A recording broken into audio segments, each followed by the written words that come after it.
Nazi terror, sheltering families, helping them escape, and on the highest ideals of humanity and courage. In 2008, he was posthumously recognized as righteous among the nations by Yad Vashem. I am honored to continue this legacy through my work with the Kosovo-Israel Friendship Association, an organization founded by my late grandfather, Mustafa Resnici, to preserve and deepen the bonds between our communities.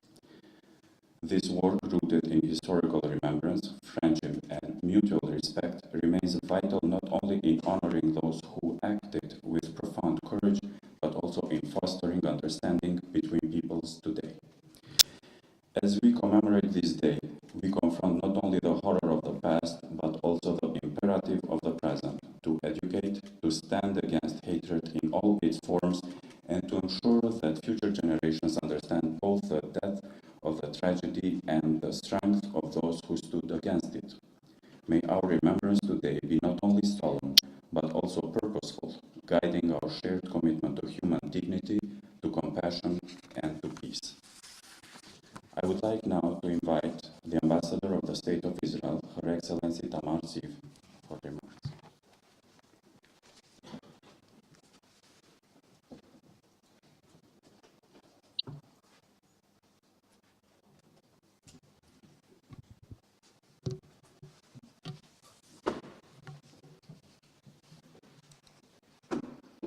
Your Excellency, President of the Republic of Kosovo, Dr. Vjosa Osmani Sadrio, President Sadrio, ministers, leaders of political parties, members of parliament, President of the Jewish community of Kosovo, Mr. Votim Demiri, ambassadors, members of the diplomatic community, dear friends.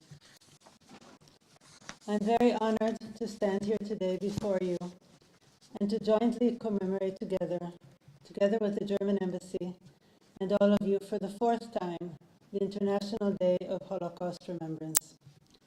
This year we mark the 81st anniversary of the liberation of the Auschwitz-Birkenau death camp, the most infamous Nazi camp. Auschwitz represents the darkest depths of inhumanity, a place where human life was stripped of its value, its basic human rights, and its dignity. Auschwitz was the epicenter of a systematic campaign of annihilation of the Jewish people, a place where over 1 million Jews were cruelly murdered alongside Roma, people with disabilities, LGBTQI+, other racial minorities, as well as political dissidents. At its core, the Holocaust was the ultimate denial of human rights and dignity. It stemmed from an anti-Semitic ideology that stripped people of their rights, dehumanized them, and declared that some races are inhuman and therefore dangerous to society and must be eliminated. Anti-Semitism, the hatred of Jews, did not end with the Holocaust 81 years ago. It has transformed into Holocaust denial rhetoric, physical attacks on Jews and Jewish communities around the world, and the call for the destruction of the State of Israel. Anti-Semitism is rising at frightening rates, and it's spreading openly across societies, countries, and continents, as well as across political and ideological divides. Jewish communities in dozens of countries report daily incidents including threats, physical assaults, vandalism, and hate speech in public and social media, as well as deadly violence. Jews are once again being targeted because they are Jews. Synagogues and Jewish community centers need protection. Jews hide with their external attributes so as not to be identified as Jews and threatened. And Jewish students feel unsafe on campuses. The largest wave of anti-Semitism since the Second World War followed the Hamas attack on Israel on the 7th of October. The statistics of anti-Semitic incidents are frightening. During the last 3 months of 2023, after the 7th of October attack, over 1,700 anti-Semitic incidents were documented. In 2024, the number doubled to more than 6,300 incidents, and 2025 witnessed an addition to that. Since October 7th, more than 13,000 anti-Semitic incidents took place worldwide, including deadly attacks in the UK, the US, in Europe, and Australia, in which more than 20 Jews were murdered just for being Jews. The last horrific attack occurred in December at Bondi Beach in Australia, when a crowd of thousands gathered to celebrate the first night of Hanukkah, the Jewish festival of light. What should have been an occasion of joy and community turned into one of sorrow and terror when two gunmen opened fire at the thousands that were gathering there, killing 15 innocent people, including a 10-year-old child and an elderly Holocaust survivor, and of course, wounded dozens.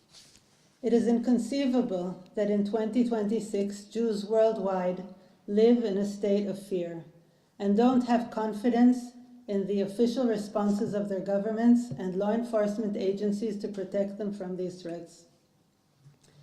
These acts of hate threaten not only Jewish communities, but the very fabric of democratic, pluralistic societies.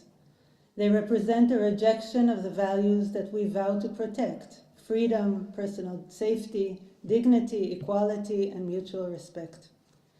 Governments and societies must acknowledge their responsibility. They must not only condemn hatred in word, but confront it in deeds, through robust legislation, through vigilant enforcement, through clear strategies for prevention and protection, and more than anything else, invest in education that nurtures tolerance, acceptance, and understanding. In Australia, national leaders, including Prime Minister Anthony Albanese, have acknowledged the severity of the Bondi Beach attack and the broader challenge of combating anti-Semitism, announcing legislative reforms aimed at strengthening hate crime laws and addressing the spread of violent rhetoric. But legislative reform alone is not enough.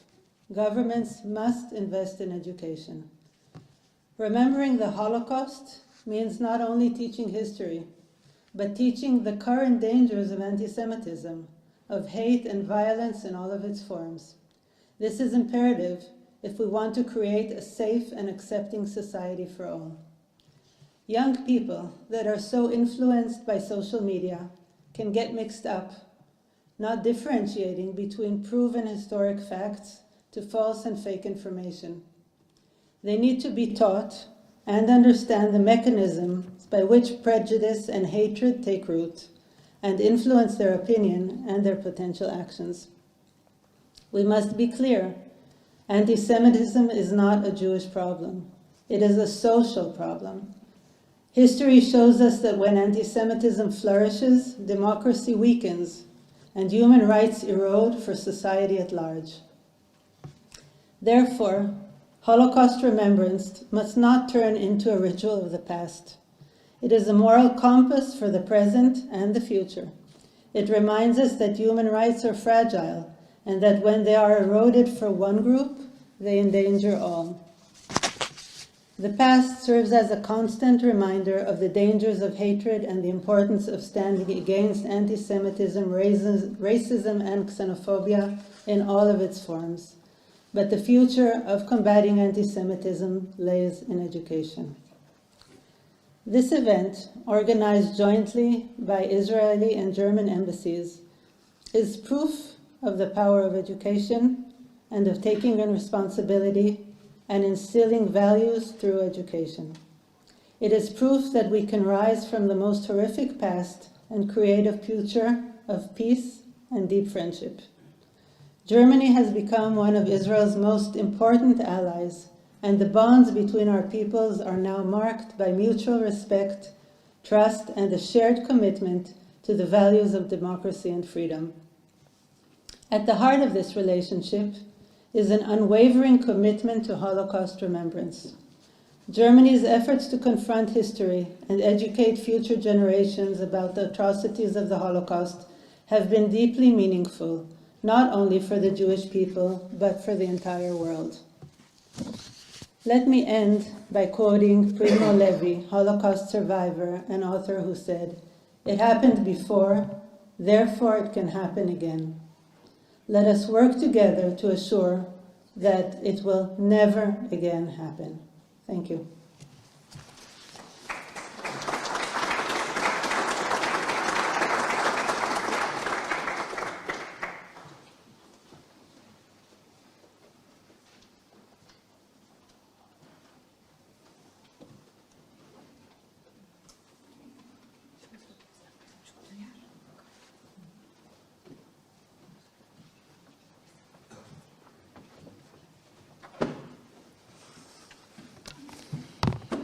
Thank you, Ambassador. I would like to invite now the President of Republic of Kosovo, Her Excellency Vjosa Osmani Satriu, to address the audience.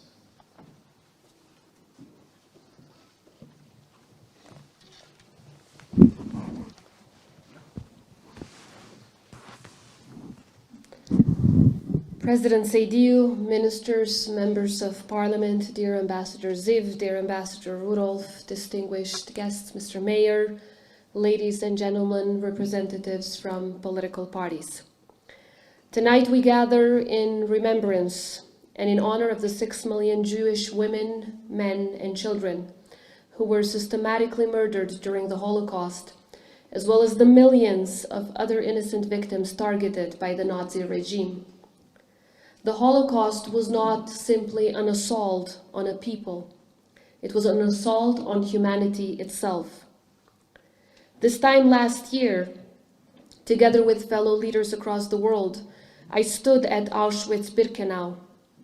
Among the remnants of an unimaginable cruelty, one message echoed in particular force: our past must never become the future of our children. It is a message that must guide our conscience. It must guide our choices, and it must guide our actions. At Auschwitz, we remembered the millions of innocent children, women, and men who became victims of a hatred so profound that it sought to erase their very existence. Kosovo is a country that understands, in a deeply personal way, what it means to suffer persecution, ethnic cleansing, war crimes, crimes against humanity, as well as genocide.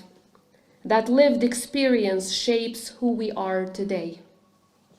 It is why Kosovo stands firmly and unequivocally against anti-Semitism, against racism, and against every single form of hatred. History also records moments of light in humanity's darkest hours. And in one of the darkest chapters of history, the Albanian nation stood as a beacon of humanity. We opened our doors and hearts to Jews during the most difficult time in history. We offered shelter and safety, as we've heard with the history of Mr. Reznici. And we acted with compassion and courage. These were ordinary people who made extraordinary moral choices. They showed that humanity can endure even when everything else collapses. Ladies and gentlemen, Germany's path of confronting its past stands as the most powerful example of how truth, accountability, and education can become the foundation of democratic strength and resilience. It is a lesson for the entire world. This evening's commemoration is itself a living testament to that responsibility and to the strength found in remembering and in facing history honestly and without revisionism. Because never again must remain more than just words. Never again must remain the guiding principle. A principle to defend human dignity, a principle to confront hatred, whatever it appears.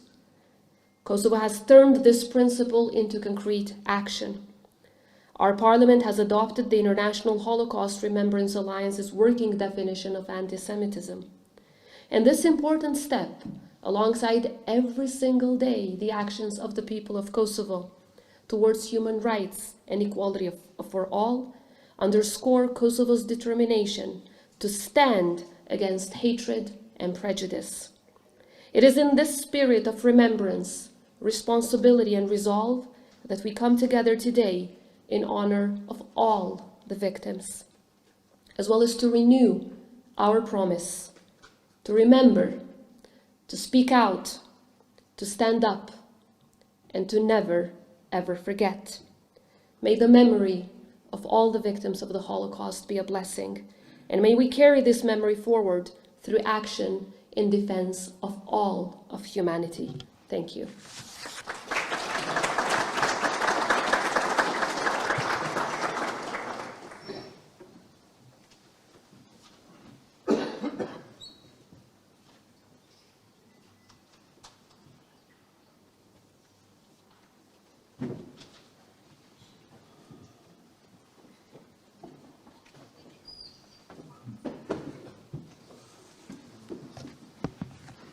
Thank you, Madam President.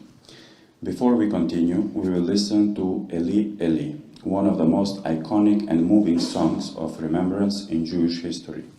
Written by Hannah Senesh, a young poet and resistance fighter who was later murdered during the Holocaust, this song is a quiet prayer, a plea that the beauty of life, the human voice, and the spirit of hope may never disappear, even in the darkest of times. As we listen, let us remember the victims, honor their memory, and reflect on the enduring strength of the human spirit.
I would like to invite now Ambassador of the Federal Republic of Germany, His Excellency Rainer Rudolph, for his remarks.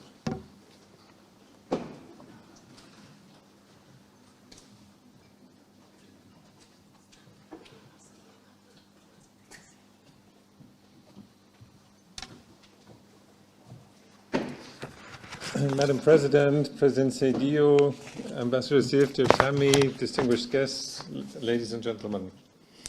We're here today to commemorate the liberation of the Auschwitz concentration camp. On this day, 81 years ago, The scale of Nazi crimes came to light when Soviet soldiers freed 7,000 severely undernourished, seriously ill, and heavily traumatized survivors from the largest Nazi extermination camp. Like no other place, Auschwitz stands for the horrors of the Shoah, the ruthless killing of millions of innocent men, women, and children, mostly Jews, methodically persecuted and systematically murdered by the Nazis. I first visited the Auschwitz memorial site as a 17-year-old student. And the image that is etched into my memory is that of the one railway track which ends there, because of course for those who were deported there was no onward journey and no return trip. For Germany, remembering and commemorating the Shoah is an everlasting historical responsibility and moral duty. And I'd like to thank both you, Madam President, and Tammy Ziff for recognizing this effort. We will never forget the unprecedented crimes committed in the name of Germans and by Germans, and the immeasurable suffering inflicted on its victims. Nor shall we forget what humankind is capable of when the ideology of racial supremacy becomes official state policy, facilitating the industrial murder of a targeted group of people. What is also an uncomfortable truth for my country, the process of acknowledging historical responsibility has been long and uneven in Germany. The early years after 1945 were marked by silence, even evasion. My parents, who grew up as young people in that period of time, could give testimony to that. Only later, through civic engagement and political courage, did our nation begin to face the full scope of its past. But remembrance is not a one-time task, it is a continuing process that must be taken up anew by each generation. As dark a chapter as it is, the Shoah will remain part of our nation's legacy. It has shaped our national consciousness and our commitment to the values of democracy, human rights, and the rule of law. Never again is not merely a slogan, it is a pledge, a commitment to diligence, education, and action. This commitment applies to our own nation. It is our duty as a state and society to facilitate Jewish life in Germany, visible without fear and intimidation. Internationally, we cooperate with partners around the world to combat anti-Semitism, racism, and intolerance wherever they arise. Madam President, the Auschwitz concentration camp was located in occupied Poland, but the crimes of the Nazis extended well into this part of Europe as well. The history of the Balkans during World War II has not always received the same attention in our collective remembrance. Yet the suffering in these regions was immense: mass reprisals, starvation, forced labor, and the systematic destruction of communities. The scars left by occupation and collaboration extended deep into the post-war decades. After the invasion of Yugoslavia in April 1941, the Nazis occupied northern Kosovo. They extended their occupation to other parts of Kosovo in 1943. During this period, Jewish and Romani people were subjected to genocidal acts, and remembering these crimes is not a historical footnote, it is part of our remembrance culture. Dear Tammy, last year we marked 60 years of diplomatic relations between Germany and Israel, a relationship that is both extraordinary and deeply meaningful. It was in 1965, 20 years after the end of the war, that our two nations opened a new chapter and looked into the future without forgetting the past. Over the next decades, we have forged a partnership and friendship rooted in reconciliation, mutual understanding, and a shared commitment to remembering the past while building a brighter future. Ever since we established bilateral relations, Germany's unwavering commitment to the existence and security of Israel has been a cornerstone of our foreign policy. That today's event is co-organized with the Israeli embassy holds special significance for us, underscoring the profound and lasting ties that unite our nations. So thank you for holding this ceremony together with us. Ladies and gentlemen, the lessons of Auschwitz are not confined to history. They are a call to action in our present. In a world where anti-Semitism is resurging, where hate speech finds new platforms, and where historical truths are increasingly questioned or denied, we must redouble our efforts to stand against intolerance in all its forms. Education remains our strongest weapon in the fight against ignorance and hatred. Teaching future generations about the Shoah is not only about preserving memory, but also about equipping them with the tools to recognize and resist the forces of prejudice and division. Remembrance is not passive, it is active and forward-looking. It demands engagement, reflection, and responsibility. So today, as we honor the victims of Auschwitz and all the victims of the Shoah, let us also renew our commitment to the values that ensure that never again becomes a reality: respect for universal human rights, justice, and solidarity among all peoples. Let me close with a vision for the future. The liberation of Auschwitz reminds us of the resilience of the human spirit. It reminds us that even in the darkest of times, there are those who stand up against evil, and it reminds us that every act of remembrance is also an act of defiance against the forces that seek to divide and destroy us.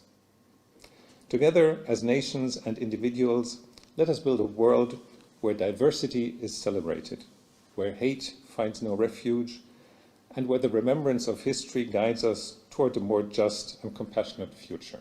Thank you.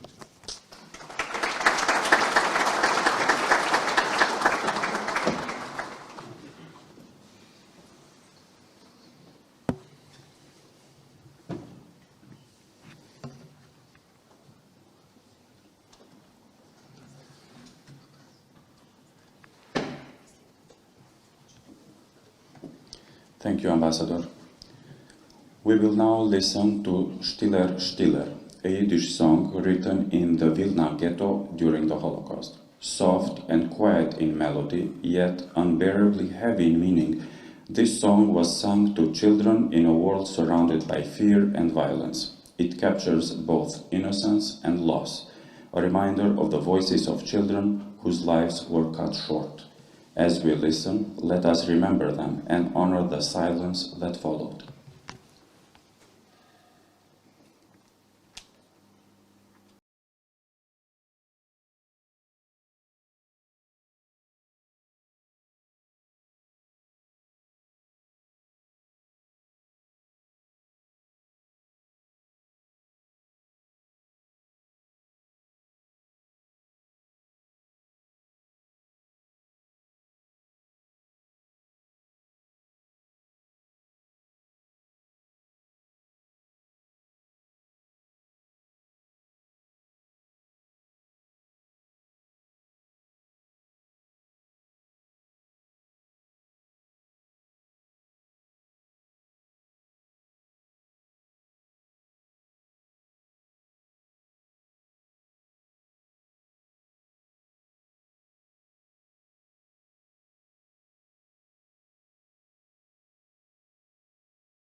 At this moment, I would like to invite a family whose story reflects the deepest meaning of besa and moral courage. Through my studies in Holocaust studies at the University of Haifa and my cooperation with Yad Vashem, particularly with the Righteous Among Nations Department, I have been engaged in researching and documenting the stories of Kosovar families who rescued Jews during the Holocaust. This work is carried out and whose legacy I continue following the work of the late prominent researcher Jangir Yazi, who dedicated decades to preserving these stories and strengthening the bonds between our peoples. In cooperation with the Albanian American Civic League, these stories were brought to the world through the exhibition by Norman Gershman, Besa, Albanians Saving Jews. As many of you may remember, when we brought this exhibition to Pristina with the support of the Embassy of the United States. One such story is that of Hassan Mullah Shabani, who risked his life to save Jews during the Nazi occupation, guided only by consciousness and humanity. We are deeply honored that this evening, by the presence of his daughter, Iqbal, now 90 years old, whose presence reminds us that this history is not distant, it lives among us. It is my honor to invite his grandson, Ron Hoxha, to the stage.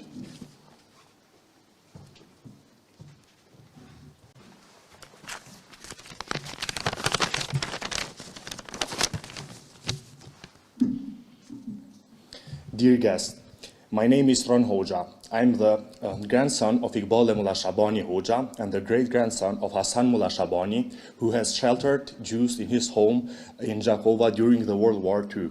Today, I have the honor and responsibility to deliver this speech on behalf of my grandmother, who is almost 19 years old and is present here with us today. Due to her age, she is not able to address you herself, but the memory and the history she carries are the reason why I stand before you today.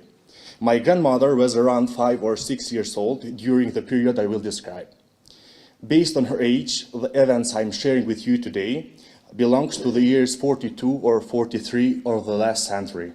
She remembers that time as a cold period, winter or early spring, a coldness not only of the weather, but of an era in which fear and danger were part of everyday life. In her family home in Jakova, 3 Jewish individuals were sheltered: a middle couple, husband and wife, and the young man who was a relative of theirs. They remained hidden for approximately 5 months in a room on the 2nd floor of the family house. During the day, they did not leave the house at all, and only at night, when only family members were present, they were able to go outside to the courtyard and walk always with the fear that someone may see them. My great-grandfather, Hassan Mullah Shabani, was a merchant who obtained goods mainly from Skopje and Zagreb. The Jewish guests who were taken in had come from Skopje, most likely through connection established via his trading relationships. In the evenings, communication with them took place in the Serbo-Croatian language in a quiet conversation, away from noise and from the eyes of the outside world. One of the most human and vivid fragments my grandmother remembers is connected to those evenings. She recalls always wanting to join her father when he went to the guest's room. On one of those evenings, the Jewish woman roasted walnuts over the fire stove. This small detail remained a warm memory in my grandmother's mind, so much that even many years later she would try to roast walnuts over the fire for us, even though in our tradition it is chestnuts that are usually roasted and they are not walnuts. It is a small gesture, but one that shows that even in times of terror, humanity does not disappear. For security reasons, the guest had no contact with the people outside the family. To conceal their presence, they were given common local names. The man was called Dalt, the woman was called Dalt's wife, and the boy was called Dalt's son. These simple names served as a shield for their lives. After several months, my great-grandfather received information that inspection by Nazi occupiers were imminent and that the guest had to leave immediately. Without delay, they were dressed in traditional Albanian clothing with white felt caps and were taken away by my great-grandfather's brother using a cart and a horse toward trusted people of the family in the nearby villages in a safe location. That same evening, the house was thoroughly searched by Nazi soldiers. Every room, every corner of the house. However, no one was found, and the family was spared. Later, according to her father's words, my grandmother learned that the guest had been transported toward Albania. Part of our family had lived in Tirana even before the war, and was aware of the event. After the war ended, rare and precious news arrived. Those who had been sheltered had survived. The young man, years later, returned to Tirana and sought out our family member, to whom he presented a box as a sign of gratitude.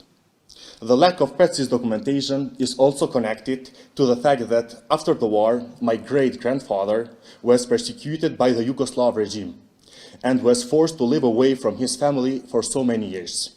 As a result, the story remained largely in memory rather than in written records. My grandmother always emphasizes that this event was never treated within a family as an act of heroism or something to be praised. No one sought recognition. It was simply human obligation, a moral duty, in accordance with our tradition and with the belief that human life is sacred. We, descendants, are proud of this human act.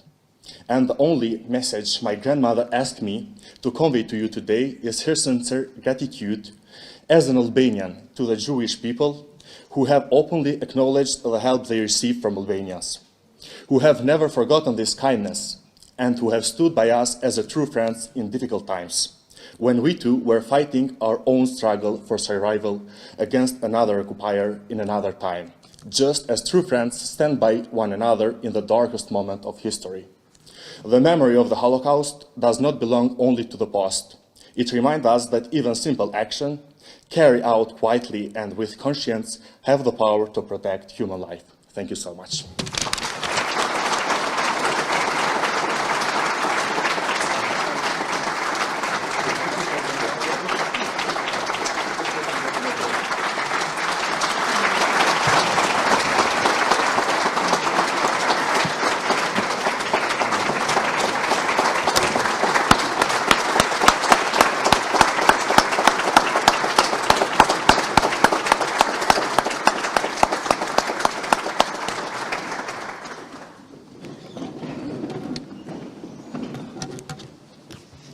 Thank you, Mrs. Iqbala and Ron.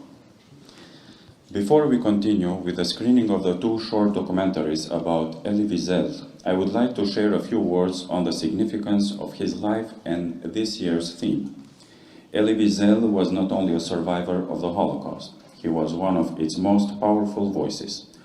Through his testimony, writing, and a lifelong advocacy, Wiesel embodied a fundamental truth: that remembering the horrors of the past is essential to safeguarding our shared humanity today. His work reminds us that memory is sacred, that every life has dignity, and that we must defend human rights everywhere so that the atrocities of the Holocaust are never repeated. Tonight, in the spirit of this year's theme, Holocaust Remembrance for Dignity and Human Rights, we will watch two documentaries that illuminate his journey, his witness, and his unrelenting call for compassion and justice. Please join me in viewing these films with respect, reflection, and a shared commitment to human dignity.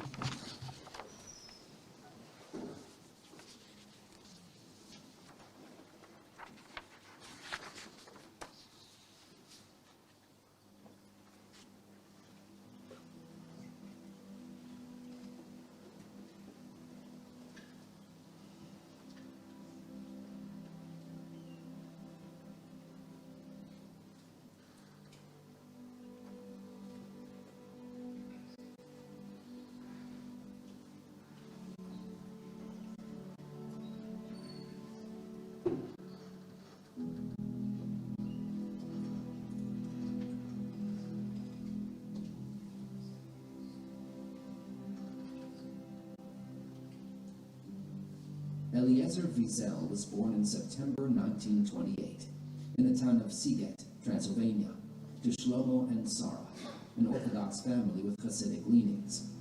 Later in life, Wiesel recalled that his mother urged him towards religious studies, and his father inculcated in him the foundations of humanism, as well as encouraging him to study Hebrew and read literature. In 1940, the region was annexed by Hungary. In March 1944, German forces took over Greater Hungary, and in April, a ghetto was established in Szeged. In May, the Germans began deportations from Szeged to Auschwitz. Upon their arrival at the camp, the Wiesel family was separated. His mother and younger sister Zipporah were sent directly to the gas chambers, while Eli and his father were sent to the Auschwitz III labor camp. When the Russian army neared Auschwitz, Eli and his father were taken on a long death march and arrived in Buchenwald in central Germany.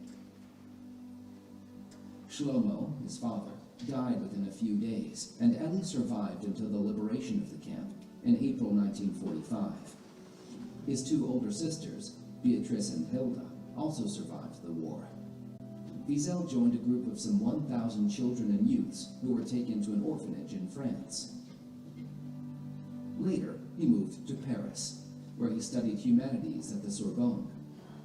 In addition, he began work as a journalist, writing in French and in Hebrew, as well as teaching Hebrew. At first, Wiesel avoided writing about the Holocaust and his personal experiences. It was Nobel Prize winner for literature François Mauriac who persuaded Wiesel to write about these topics. In 1956, he published the book in Yiddish, Und die Welt hat geschwiegen, and the world remained silent, which was translated into French under the title Night. The book recounts Wiesel's experiences in Auschwitz and Buchenwald, including his relationship with his father and his own religious beliefs. Night would go on to be translated into some 35 languages, and many millions of copies were sold. Over the years, Wiesel published over 40 books, including some dealing with life during and after the Holocaust, novellas and short stories, and compendiums of Hasidic tales. In 1956, Wiesel emigrated to the United States, and in 1969, he married Marion Rose, translator of his books. The two had a son. Along with his literary and journalistic writings, Wiesel was well known for his social and educational work. He was deeply involved in the commemoration of the Holocaust and the importance of documenting and teaching about it. At the same time, he used his status to speak out on many issues relating to human rights and to warn against the dangers of injustice. In 1986, he was awarded the Nobel Peace Prize. The prize committee described him as one of the most important spiritual leaders and guides in an age when violence, repression, and racism continue to characterize the world.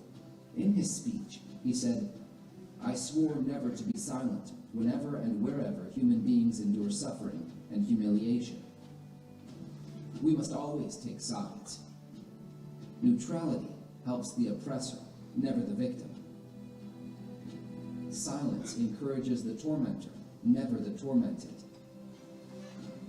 In 1999, U.S. President Bill Clinton invited several public intellectuals to give a series of speeches ahead of the new millennium, including Wiesel. Wiesel's speech, entitled "The Dangers of Indifference," is considered one of the most important speeches ever, intertwining history, biography, and a moral imperative. Indifference, after all, is more dangerous than anger and hatred. Anger can at times be creative, but indifference is never creative.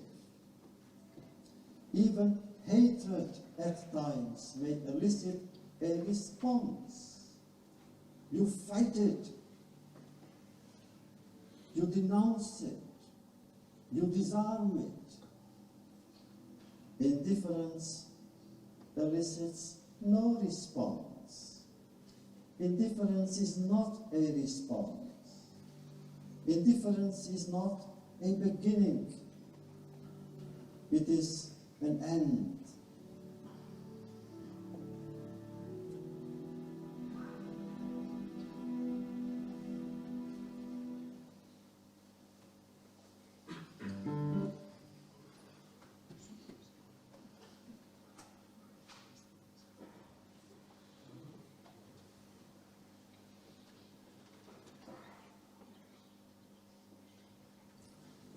mes amis de France, mes Servojm et Karim, as we walk through the museum, so magnificently conceived by Savdi, you wonder, where is the place of rage in all that? How come that the Jewish people, when we discovered the magnitude of cruelty and the consequences of hatred, how come that we were not possessed by an extraordinary, implacable rage? Rage of the killers. Rage that was inspired the killers. Rage towards the indifferent, those who knew and were silent. Where is rage? So you look and you look, and you are afraid to look. I am. I look at some pictures of Jews from Hungary, and I'm afraid to discover some that I have known. You read, and you read, and you say to yourself, where did they have the strength to write, to use words?